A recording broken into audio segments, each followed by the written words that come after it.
Aaron Trevis, welcome to the show. Thank you. Um, Glad to be here, Levi. I've got a bio here to read, Sure. which fire I away. haven't told you about, but I wonder if it's good.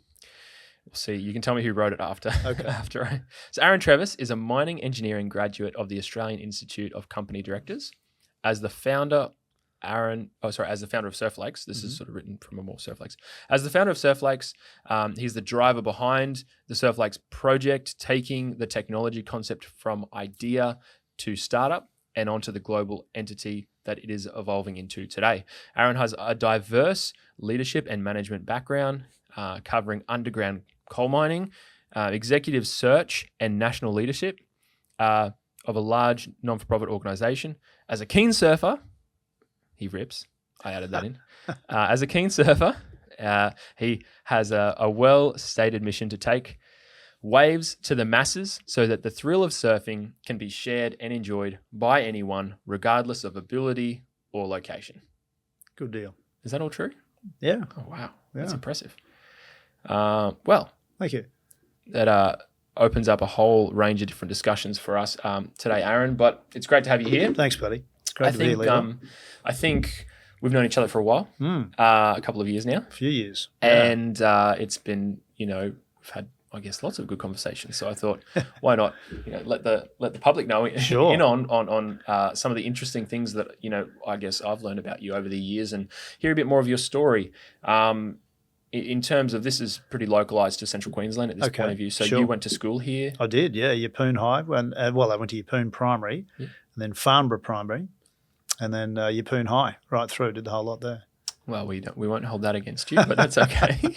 Probably get in trouble saying that. But. No, that's all right. Yeah, there was a bit of a village feud between Yeppoon and Rockhampton and the football teams, etc. So still is. We're heavy locals. Still is. Yeah. And so then you've moved away for a while. Yeah. Yeah, so I went straight out of Yeppoon into the Defence Force Academy at Canberra. So we had no television at home through my teenage years. So I had nothing to do but study, surf and play football. So did all right at school, and then went to the Air Force for a year. Very cool. And that was enough. That was enough. That's right. I'm sure there's lots more in there as well. Ended up going to university and studying engineering. Is that right? I did mining engineering in the end. So it took me 9 years, 5 unis, across 3 different streams of engineering to get 1 degree. I like to think I persevered. So we did. Finished mining engineering, worked in underground coal mining I did 18 months as a miner, and then worked as an engineer, and then got really it was a promotion coming, but I was away from home too much. So we decided to preserve the family, and I moved to Brisbane to work in executive search. So I was a headhunter for several years. What does that entail? So mining, oil and gas, engineering type companies. So just finding engineers and managers and executives, helping companies find their most important asset, their people. Yeah. And then you continued that trajectory into not-for-profit. into non-for-profit. I did, yeah. No, it's it's an interesting story for me. I had a dramatic spiritual encounter. When I was at uni in Brisbane, I'd shared a house with some Christians. Okay. And they would tell me about this Jesus that they believed in. And they were lovely people, but I wasn't interested in, becoming religious at the time. So I said, thanks very much, appreciate that, moved to Mackay and encountered some more Christians there who kept sharing with me, and I kept running into these people. So, but to my great annoyance, I really liked them. They were, a bit too straight for me, as I thought at the time. But yeah, so there was this constant theme of encountering these spiritual conversations. And then one night I stopped breathing. I had glandular fever. I don't know if that was it, but I actually stopped breathing one night and found myself literally slipping out of my body, going into this black abyss. It was pretty horrific. So, wow. Yeah. So suddenly in an instant I realised that, hey, this is real. There is a God. We are spiritual. There's eternal life. I've chosen to reject this God, and now I'm paying the price and being a part. So it was pretty horrific. So, but at that time, there was only one thing on my mind, and that was Jesus. So I cried out to Jesus, and I felt myself stop falling, came back into my body, opened my eyes. I couldn't breathe. I wasn't moving. And then eventually my throat released and I could breathe again. And my head was pounding. I could move my hands. I could move my feet. And I sat at the edge of the bed and just prayed for the first time in my life. And I said, God, I'll do whatever you ask, but I cannot go there. So that was a real wake-up call, and strangely enough, after that, I felt this sense of peace. I didn't know what it meant, but somehow everything was going to be okay. So I kind of had this hope that something's going to change here. And the next week I was on a plane heading to Melbourne to finish off some mining study, and sat next to this lovely old couple. Turns out they were Christians. What a surprise. So they shared with me and gave me a little New Testament from the Gideons, or members of the Gideons International.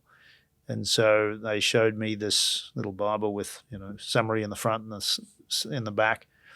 And they said, you might want to make this decision. So I sat in a little college room in Ballarat that night, and I'm reading the Bible for the first time that I can remember. And there's verses about there is a God, God loves you, we're all sinners. And I wasn't arguing at this point. I'd sort of accepted the reality of the situation. And then there was a verse in there from Romans 10 that said, for all who call upon the Lord shall be saved. I thought, wow, that's exactly what I had done the week before. And so that was it. I said, whatever it means, God, I'm yours. And so I surrendered and went back to Mackay and went to church for the first time. And it was pretty amazing. Wow, what a story. So that was the real, I guess, journey into what is a new world for me. So how old were you at the time? Almost 24. Yeah. And then my wife, 4 years later, became a Christian. And probably a couple of years after that, though, after I'd become a Christian myself, I joined the Gideons so I could get Bibles and share them with people, because I thought, well, this is the best news ever. People need to know about this, right? So that was interesting. So that was, I guess, my journey to faith in all of that. And so all this time I'm finishing my mining study and working as an underground miner. And then I got a promotion offer, but that meant more time away from home. So that's when I decided to pull out of mining and went and worked in executive search. Wow. So, pretty full on. And then moving out of that, you became the CEO of the Gideons. I did. Right? So that was the next chapter. So yeah, I got this pretty dramatic call from the Holy Spirit one time at a Gideons convention that I was at, that this guy resigned as the national executive director. And I'm sitting in the back seat of this convention trying to stay out of trouble. And it was like God had hit me in the stomach and said, that is your job. I thought, what? I don't even want that job. So, it just seemed so odd. What made it even stranger, they were aware that he was going to retire. They'd gone through a whole recruitment process and nobody had asked me. And they'd found a person from Canada, flown him out to this convention with his wife to announce him as the replacement. And yet God was clearly telling me that's my job. So I thought, man, I've got to stop drinking coffee. This is too weird.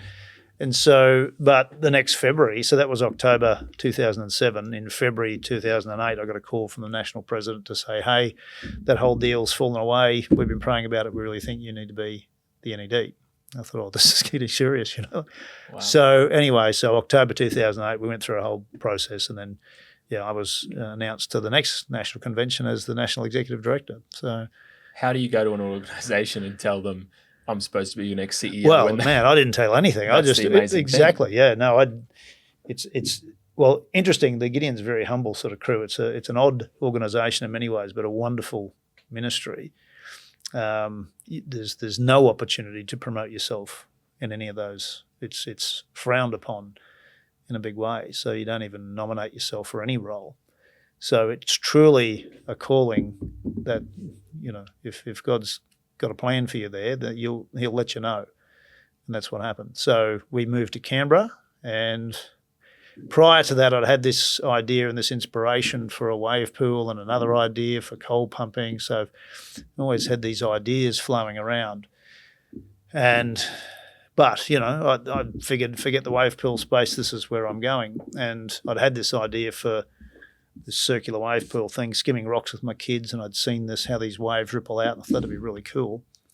But thought nothing more of it, because I was getting called to go into this ministry role for the next who knows how long, could have been 20 years.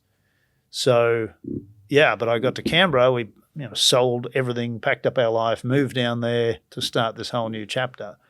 Probably 2 months into it, and sitting in the office, and it was like, again, the Holy Spirit just hit me and said, that circular wave idea, that's your assignment. That's what you got to do next. I was angry. I thought, why tell me now? Like, I've just 2 months in, packed up. We've come to Nineveh, and here we are, and you're telling me, no, just kidding. You got to build a wave pool. I thought, this is crazy. So I just said, God, here's the deal. If it's from you and I'm not having some sort of brain spasm, you'll tell me when, who, how. In fact, it's your project, not mine. And I'll serve here. I know you've called me here, so I'll serve here for as long as it takes, and then you tell me what the next step is. So after a few years, it became clear that that needed to happen. So we moved back to Brisbane, and I got started tinkering with the wave pool in the backyard. Which is a tech startup, essentially. It is, yeah, that's right. And, I had literally no idea what to do in terms of this whole thing. All I knew was, yes, I like surfing, but at that stage I was early 40s. I hadn't surfed much at all. I started tinkering and trying to figure out how this thing would work. And so, yeah, I did that in the backyard, and then another friend from the Gideons had some property that he let me use, which was wonderful. So we did another scale prototype, and then got some friends who tipped in some money, Dr. Charles Foster, so we built a full automated machine in that same paddock. And that worked, but, it was agonisingly hard. I was working 2 part-time jobs and then this on nights and weekends and what have you. But I just had a real faith because, clearly God had said, go do this. And I never doubted that. But I had to figure out, how to do it and who's going to help pay for this and how does it go from there. So in that process, I discovered that, hey, it's actually quite a productive thing, and it can be a very profitable, operation. So it meant that you could build a business case for it and raise capital, get it through, but still very risky for everyone involved, all those early investors. It was a wild punt, from their perspective. From my perspective, it was 100% predictable because, the way I figured, if God said it's going to work, it'll work. I just need to either get in there and make it happen or get out of the way. And sometimes it was the latter that I needed to do. So Interesting. That's how it worked, yeah. And that's amazing. And where's that project at now? You've got a full scale working. Yes. You've got a full scale working prototype. Yeah. And with commercial projects pretty much ready to kick off, yes. around the world. That's right. Yeah. So we've got 17 signed on projects. The one at Yeppoon's approved. We've got a full planning approval. So just chasing funding for that now to get that upgraded and open to the public. There's one in California that wants to go this year. Austin, Texas. There's one in Phoenix, which you can move pretty fast as well. So there's another, on top of that 17, there's another 40 discussions with people. The whole surf park industry has taken off during that time. Some of the very early companies like Wavegarden already have half a dozen open. And so there's a genuine, monstrous industry unfolding for these surf parks with property development and entertainment around them. Ours, we believe, can be the leading technology. So and we just need to do it. What point of view is that from? Is that strictly wave quality, profitability, user experience? Like, why is it superior? Yeah, so all of those. Everybody that surfs ours who surf the others explain that their view is ours is a whole nother level. It's the most realistic experience. The waves are very powerful. So that's a big deal. It feels like the ocean. And then from a productivity perspective, because we've got multiple breaks, we can produce a lot of waves. And because we've got multiple breaks, each of those can be slightly different. So you've got different skill levels at the same time. So those two put together are really powerful. It means that you can have a broad audience. Different skill levels come, just like a ski resort, and you can get a lot of them through. So it's like having multiple ski runs and of different level. So it's the surfing equivalent of that. So whereas the others, so we're like 4 surf parks in one. So that's what we bring. And then you've got the 300 odd meters of prime beachfront real estate. Yeah, well, 800 meters. 800 meters, sorry. Yeah, no, that's okay. Yeah. That you've just created. Yes. To then use for whatever. Yes. Yeah, that's right. So that whole beachfront development and the broader acreage around that as well can be quite profound. So for all of those reasons, we've got the opportunity to be the category king in this space. Now, we have to get there. We have to have one open to the public to prove all that, to the final piece of the puzzle. So we're very close to that now. What's retirement look like for you? A mansion with a wave pool, like you've got your own wave pool. Like, is that what I don't need the mansion. I just want the wave pool. Well, a wave pool and a little shack. Yes. You know, and it a beach shack on a surf park. But I'd love to have one on every surf lakes around the world. That'd be fun. Oh, so you've got part of it. There's this little beach shack there, and then people say, "What's that?" At every wave park, crazy guy. Yeah. The guy who started the company party's in the contract. Yeah. That's the deal. He gets a little 8 square meter. Absolutely. No, I've always had this vision that I'd be up on level 2 or 3 or something, looking out over 2 breaks on the corner and have an office there with my unfinished painting on one easel and the big drawing board where I can sketch out the next thing, the couple of computers, a red button, so if the computer dies, I hit and the tech guys come in and change everything and fix it immediately, and a fridge with some snacks. And I think that'd be a nice place to work. Looking at the breaks, anytime I want to, I can book in a session and go for a surf. Sounds like you got it worked out. I got it sorted, yeah. I just need the family downstairs so they can enjoy life on the beach. There's so much to talk about. I think obviously there's huge opportunity within the technology you've created for so many other things. Sure. Yeah. Which is its own thing. I guess we've moved through it quite quickly, but there's a lot there, a lot of hard work, years of struggle. Yes. Breaking the wave machine. That's right. Which is like any invention. That's right. You push a prototype to its limit. So we built it, broke it, fixed it, did it again. I guess we can talk a lot about the journey. But also what I'd love to get to is the real meaning of the reason I guess I wanted to talk to you was like, why are you genuinely hopeful for tomorrow? Like, why are you hopeful? So first of all, are you hopeful? Yes. You're hopeful. Yes. You are hopeful. I am hopeful, yeah. Because that can change. Not for everything. There's a lot of things I don't have hope for. But for me and. And there would have been times in the project, the life of the project where I said, are you hopeful? No, I'm not. Right. Today I'm not. I'm hopeful for a sleep. And so that question day to day can change. But I guess essentially for the future of, the things you're at least involved with. Yes. You're hopeful, yes. So why are you hopeful? Yeah. I think having had that experience, with God and many, many, many other experiences as well, and having a faith that there is this God who loves us and calls us into, his presence for eternity. And I guess I have a unique perspective, well, not unique, but certainly a rare perspective in that I've had a genuine out-of-body near-death experience where I've been pulled back from. So I've had a glimpse into the fact that our spirit does live on. So the question is, what happens then? So now I had this incredible and radical assurance that I'm okay, through that. So when my body does expire, I'll be in a better place. And I 100% believe that. And, I've had lots of other encounters that would verify, that hope. So that's something I do want to share, but also there's a trust and obedience that comes with that. So it's not just for me to go surfing. So I have a life, I've been given an extension that is meaningful. So I want to hear from God. I want to trust and obey. And right now, this is what he's called me to do. So therefore, I have to do it as unto him, not as unto man, right? So that's the thing. So that gives a greater purpose to your day and the work, knowing that there is a greater meaning here. We're bringing something special to the world. We're creating an incredibly healthy community and environment. And so there's just layers, if you like, of what I would see good outcomes or goodness in what we're doing, which is going to make the world a better place, and importantly direct people to ask the question about things of faith. Is it just Stoke? Only Stoke's a big part of it. Only surfers know that. That's right. That Stoke, right? Thinking of good waves and this thing. Well, this is the irony, right? I grew up at Yeppoon, as you know, Farnborough Beach. There's some waves. People don't believe that. Yeah. So it was a great place to learn to surf. I know.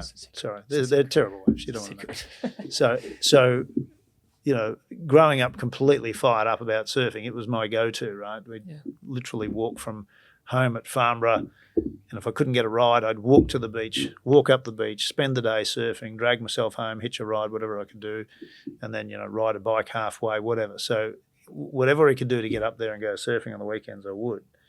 So that was a ton of fun. And I wanted to continue that in the latter part of my life as well. So I found that a really pristine sort of experience. It's wild at times, but it's a very therapeutic thing to do as well. But that's sort of short-term hope, if you like. It's only good and healthy and a good thing. It doesn't have greater meaning apart from being a good, wise choice for your lifestyle. Yeah. But it's worth promoting. Some fun. It is, absolutely, yeah.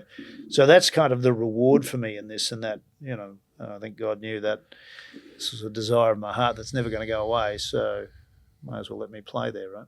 Yeah, so good.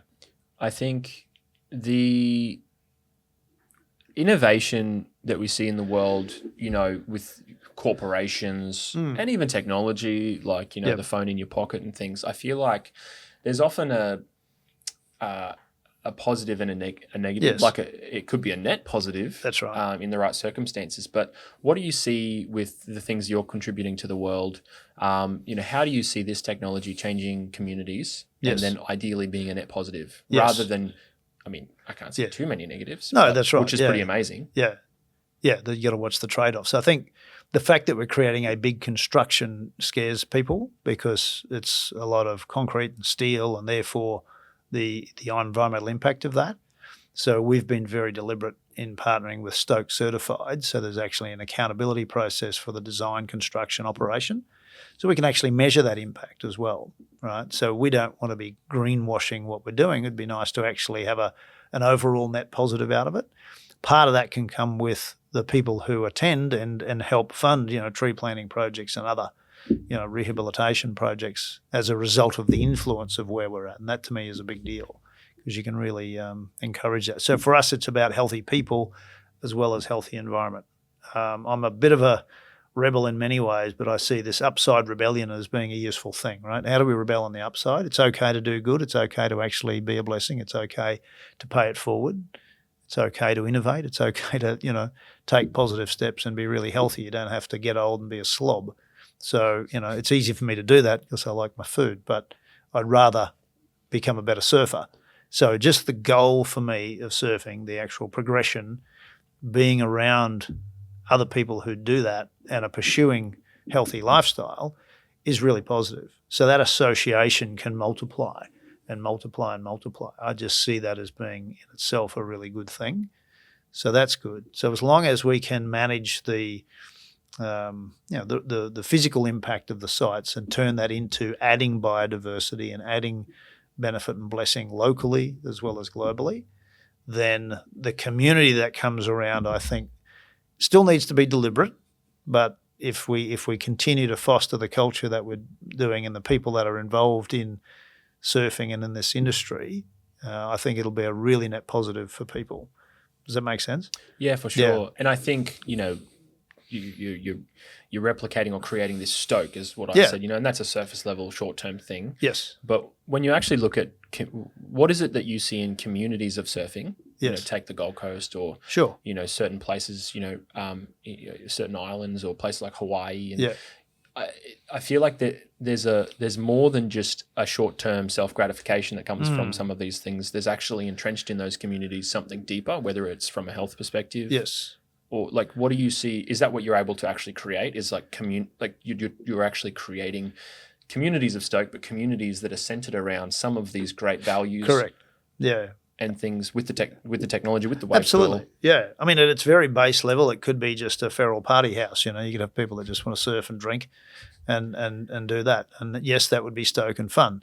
I just don't see that as being a long-term benefit. So I don't want to promote that. What I want to promote is more of the Hawaiian concept of aloha, which really is very similar in concept to the Christian principle of grace. It's undeserved favor, right? It's where you're giving to others and going the extra mile. And so when, there's obviously Hawaii, there's a bit of a mixed bag of reputations there with the way they behave, but the concept of aloha is, as I read it, very similar to grace. So, and that's how I think I want to play out my compassionate capitalism as it should be undeserved favour, right? How do we just surprise people with kindness? How do we pay that forward? How do you actually create this culture that's wanting to help others rather than themselves first, if that makes sense? Yeah. So that's what we're trying to be deliberate with the company and the licensees that we choose and everything we do. It's about paying it forward and creating aloha, if you like, or grace that that is shocking to people. They want to get there and realise this is something different. It's an unselfish environment. Does that make sense? Yeah. So that's the general principle. Now, people interpret things and have their own spiritual views, but I think there's a lot that we can agree on, and unselfishness is one of them. So if you can create that constant stream where people are giving generously through this environment and through these communities, that has to multiply into good things. I think an important distinction as well is there's people obviously usually can convolute the three, but there's a big difference between what you've just mentioned being capitalism. Yes. Or what did you call it? Yeah, compassionate capitalism. Yeah, that's right. I like that. You've got corporatism essentially, or Yes. large corporate sort of corporations and things. Yeah. And then you've got consumerism as well. Yeah. So the big three C's there. I feel like Yeah. people can think about them as one and the same, but I think there's important distinctions Absolutely. outside of them because, like we discussed, there's really a net positive you're adding to, hopefully, from a lot of different factors, socially, environmentally. Yeah. And I mean, I guess in the corporate world, there's the ESG type, environmental, social. How is Surflakes ESG score? Yeah, well, I think generally good. I think from the environmental perspective, it's limited at the moment. We've only got one site, but where we can see it going, we're very positive. From the social perspective, I think it'll be very strong.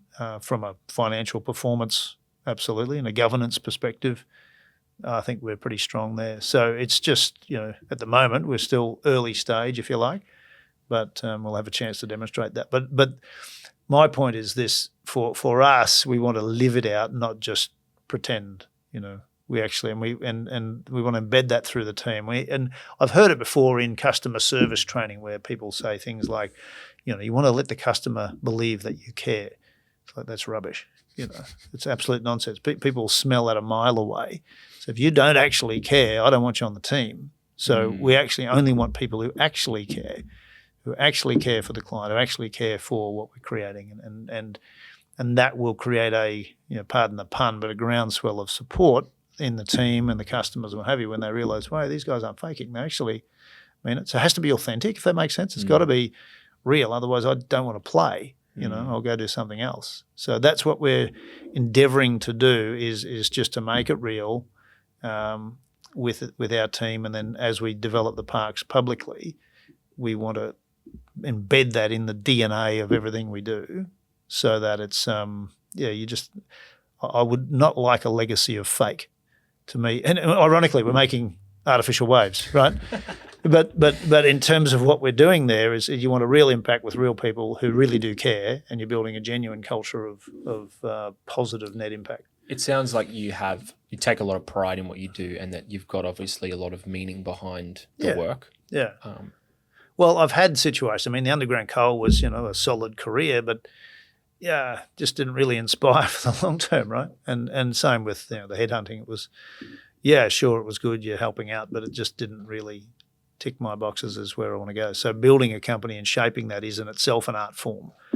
It's part science, part faith, part artwork in how you do it. So, and I've got there's a great Bible verse that said there's safety in a multitude of advisors. So I've applied that liberally across this. So I have really good people who've gathered round to help me, coach me and the team and bring us to a place where we can survive this crazy startup world into a real company. So it's very satisfying. I wouldn't say we're there yet. We're not profitable yet, but we're growing fast. The revenues are up. We've got a great list of projects and investment. So these next years are going to be exciting. A great Australian success story. Not yet, but on its way. Yeah, on its way there. Yeah. Is there anything you mentioned about a cliche like groundswell? Yeah. Is there other cliches that occur in the office, like the boardroom? Is it like the boardroom? Yeah, the board meetings. Yes. Yeah. We like our board meetings. Yeah, board meetings. Are they out in the water? We've had some board meetings in the water. Yeah, that's right. in the green room. That's right. That's right. Yeah. So I think the one that kind of stuck is this concept of the Surflakes vortex, right? Okay.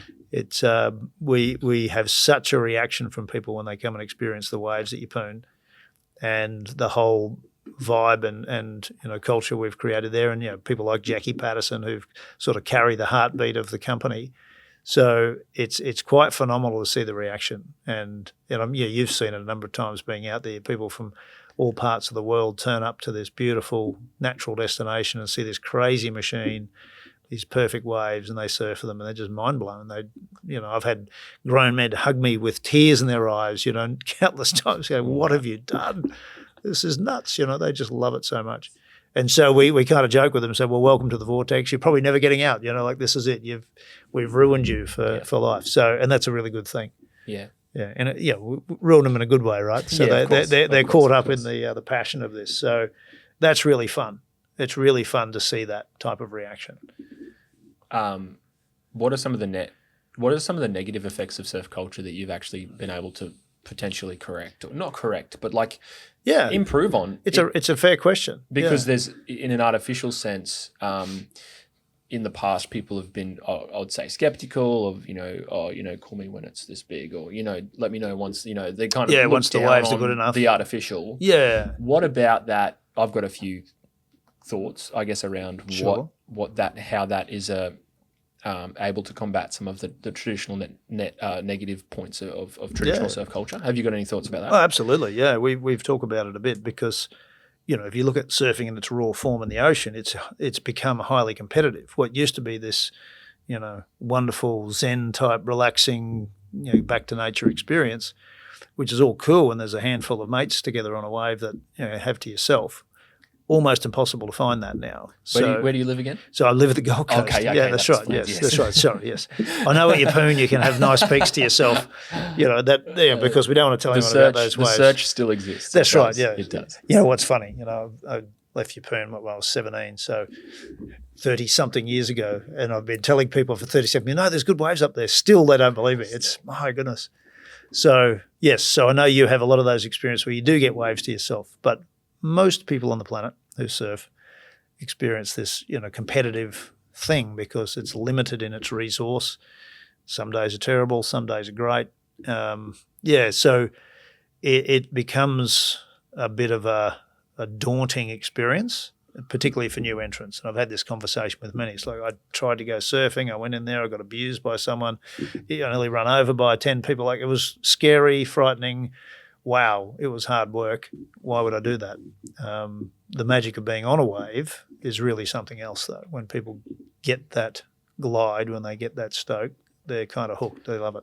The format you've come up with is everyone gets their wave. Yep. So there'll be you could be surfing with a beginner or a pro, and you're given your wave.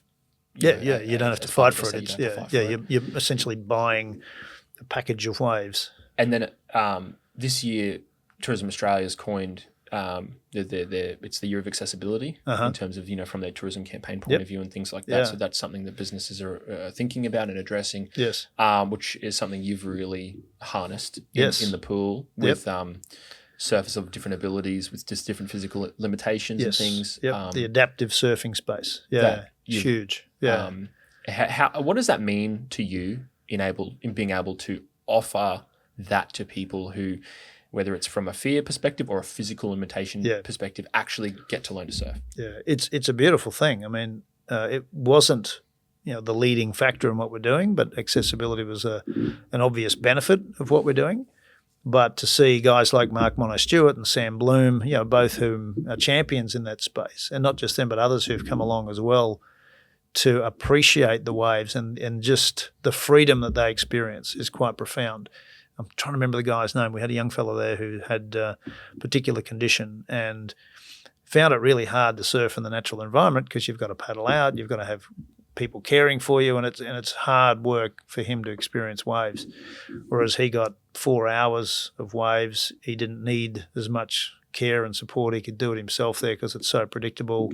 And, he was recorded by someone saying, this is the best day I've had in 4 years. It's because, again, you come back to hope. For him, his condition's worsening, and so therefore he can only see the downside, and it's hard to see hope for his lifestyle or things that he can do. And so this just gave him a massive boost that, wow, I can still surf and carry this on for a lot longer than he thought possible. So it was wonderful. It was wonderful to see that. And we know we will see that multiply around the world in these places. So of people of all different abilities. And again, it's not just those who have physical abilities, but if you look at, people from older generations, aged care homes, a lot of people have, enjoyed the idea of surfing or used to do it, but they're physically not able to do it all the time. But you could still assist them to be out there in the water and just bring. So I like to think, I don't want to confess this too publicly, but we're kind of creating time machines, where you spend 2 years here, you'll look and feel 10 years younger. That would be the goal, right? So people actually have this health goal and they come back and just experience the euphoria of that and the physical activity in a gentle way, mostly. You've seen my wipeouts, they aren't always gentle, but, at the base level, it's that will have a profound effect on a range of people, young, old, middle age. That's incredible. And I think that's the true heart of capitalism, to go back to that point as well, is it's not, it's probably a terrible there's multiple definitions you could use, but to me it's harnessing progression and technology to make people's lives better. Yes, yeah, you have to bring value. Ultimately, that's like the purpose and goal of that is to make people's lives better. Yes. That's what you're doing. That's it. Yeah, you have to bring value to the world, otherwise people won't pay for it anyway.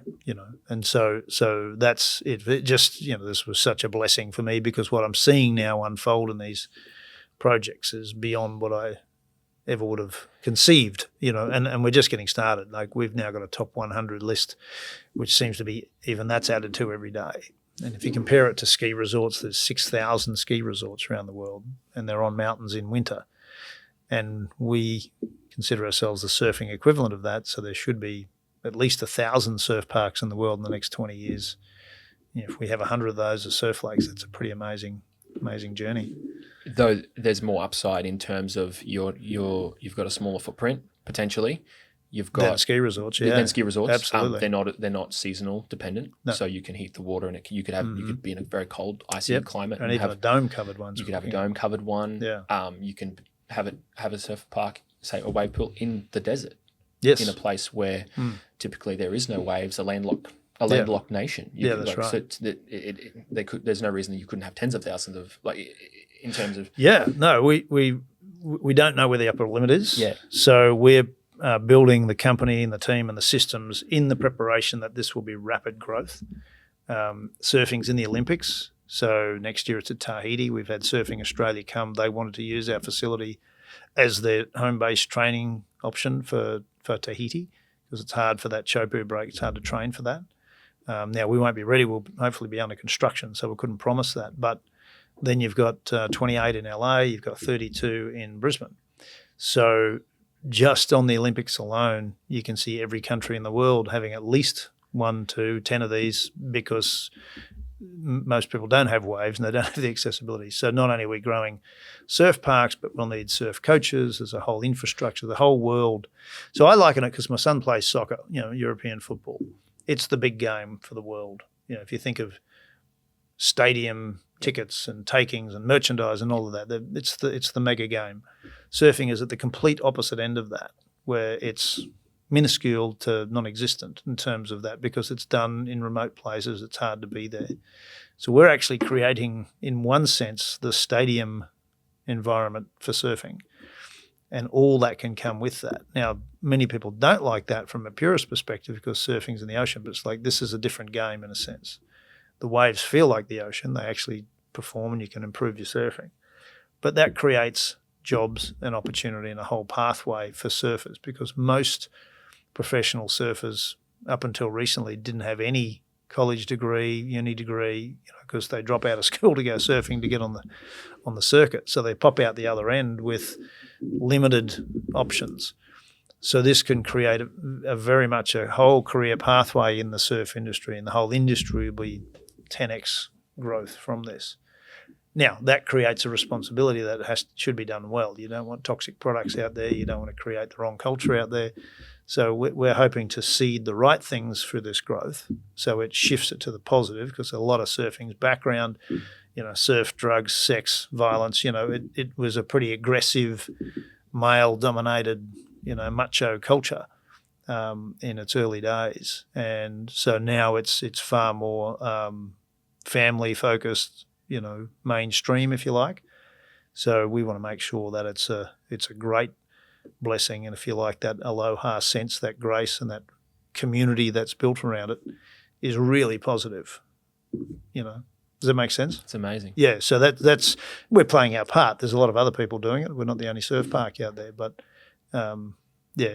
there's guys like Ombi and Damien with Pacto and others. So they're creating these surf communities where surfers are actually encouraging one another and helping each other to learn. Well, that's never been done much in surfing history. That's the other form of a time machine that I think of in terms of how rapid people's progression can be. Yeah, you're right. Like we talked about, accessibility and people being able to... You haven't seen it in me, but I haven't been surfing there too much. Yeah. Old people to help them feel young again, or where there's limitations in the ocean, they can still access this absolutely awesome thing. But I think in the progression side as well, someone like myself who's a very, very intermediate surfer, but you've done well on Ockies, mate. You've made the level 4 wave. I can see how some repetitive sessions out there. Yes.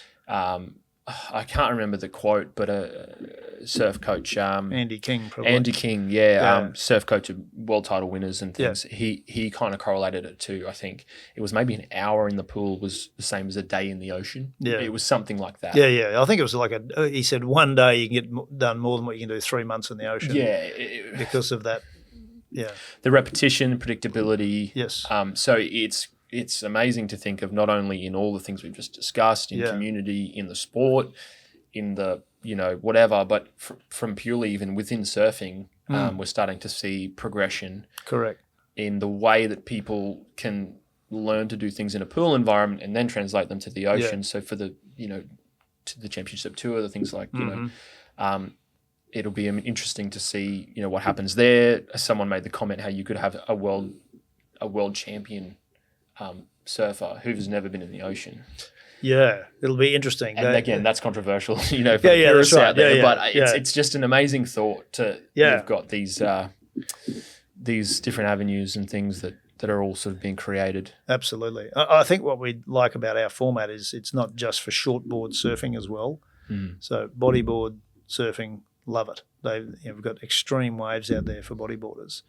Longboarders love it as well. We've had guys on foils, we've had stand-up, we've had every type of craft there. Even a guy body surfing and had a couple of hand planes, and he was getting the barrels of his life on Ockies. So it just opens up all of these formats, and then there's all these competition formats or just, fun experiences. Everyone that shapes boards, fins, any product related to it, it's an innovator's paradise because you can take a fin, try it, measure it, shave it off, do little things, and you can do that on the exact same wave. Impossible to do anywhere else.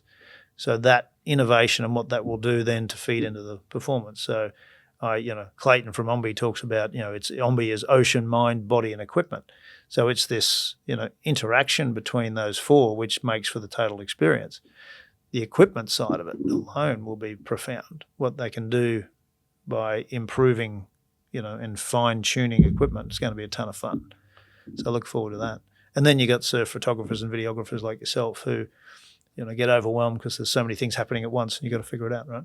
Yeah, so many different angles to potentially try new things from and capture things from. And it's something really unique that you've created. Thanks, mate. No, we're very grateful, and it's an amazing team. And that's, I always try to highlight that. You've got the co-inventor in Kit Sidwell who solved the problem for how to make the machine work. Reuben Buchanan brought the money. Chris Hawley started, the engineering team to put it all together. And there's just been so many. Wayne Dart with the Surf Connection, the guys like Ockie, and then many others like yourself who've cheered it along, So it's been, I'm extremely grateful. There's probably the overwhelming, emotion and feeling through the whole thing. Pretty cool. It's something pretty special. So it'll be great to see the first commercial facility open in the next period of time. Yep. It's onwards and upwards. Yeah, our goal was Ockie in a barrel. Yep. And now Ockie with a shovel. That's it. We've got to get Ockie with a shovel. He does look good in high vis. That's it. He's already got the shirt ready, so that's good. So we'll take him to America later this year, and we'll get him to Appleton as soon as we can. A lot of great moments. What's a highlight? may or may not have been having Chris Hemsworth at the pool. Well, true, that was cool. That was a cool moment there. Yeah, having, I think Chris's son getting barreled was probably the highlight for the Hemsworth trips. Yeah, that was pretty neat. And is that in a sense encapsulating, the very thing that you've been proud to create? You've got. Yes. He was pretty stoked about that as well. He was over the moon. Absolutely. His son getting a great barrel there. Yeah. And I think that's the stoke that I was talking about earlier. And that's the, you're surfing with mates and you're catching waves and getting barreled, and there's this great this great vibe that really kind of begins to and you can just replicate that anywhere. Yeah. I think the highlight for many is the realization that they're out there at a demonstration. Like, it's just a dirty old prototype, right? It's not even the finished product. Amazing. But the realization at the end of the day, they said, I think that's the most fun I've ever had surfing. And you think, wow, we're not in the ocean, we're at a lake at Yeppoon. We've created this incredible environment where they're not competing with one another. So just that shift, and that's for every surf park, but in ours particularly, because you've got this open format where you're not shoved into a corner or it's against a wall.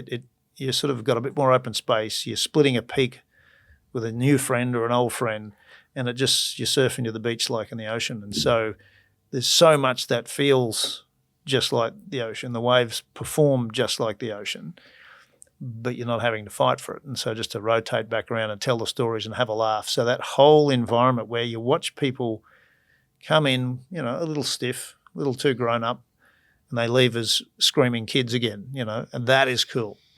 That's really healthy. And it's just a lot of fun. A lot to be hopeful for. Yeah, a lot to be hopeful for, man. Thank you. It's been good having the conversation. Hopefully we get you back and hear about.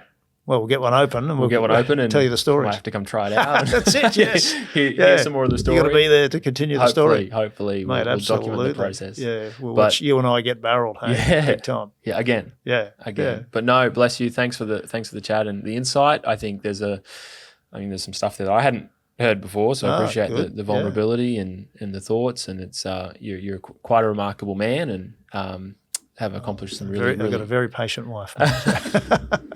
She's a great woman. That's it. Yeah. So no, bless you. Thanks for the chat. No, I love it. Well done. Yeah, awesome. And we'll do it again. Do it again. Thanks, mate.